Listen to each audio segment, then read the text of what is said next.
Hey, so this is a just a quick video response to Brian because he mentioned in his last video something about a little driving incident, and no big deal, but he didn't really explain it the way I think it should have been explained. He kind of left some little details out. Not a big deal, but I'm just going to talk about that for a second and give you a little more a better explanation. I happen to have this piece of plexiglass here that'll help me explain exactly what it is that happened.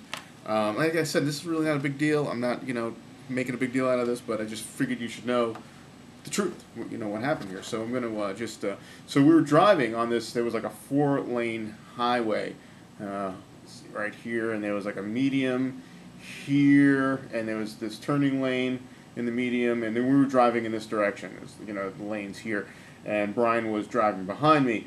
And I wasn't paying attention as I passed the hotel, and so I needed to turn around. So I go into this left turning lane here, and there's a light, and so I wait for the light, and I go to make this turn, and then there's a street here. It's like a one-way street as like an entrance to another highway.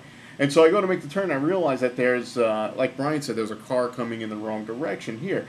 Actually, it was a semi-truck. It was two semi-trucks, big 18-wheeler trucks, traveling at a high rate of speed in my direction. And as I was turning, I saw them, and I had to make a split-second decision. And so my decision was that I needed to turn to avoid hitting the trucks. So, and then when I turned, I realized I couldn't make the turn all the way, and then I found myself on the wrong side of this major 4-lane highway. And then there was an ambulance here. As Brian said, it was an ambulance coming at me, and another semi-truck here, and then there was some army tanks up here. There were 2 army tanks here with guns pointed at me, and behind them there was some elk, a herd of elk, running at me at a high rate of speed. And so again, I had to make a split-second decision, and then I decided I was going to drive this sort of way, and then there was a curb here, like a 10 to 12-inch curb, and then in the middle of that there was a wall. There was like an 8-foot wall here. And so again, I had to make a split-second decision, and I have a Jeep, so I decided that I was going to go up the curb and try and jump from the curb over the wall here and try and avoid the elk and the tanks. So I did that.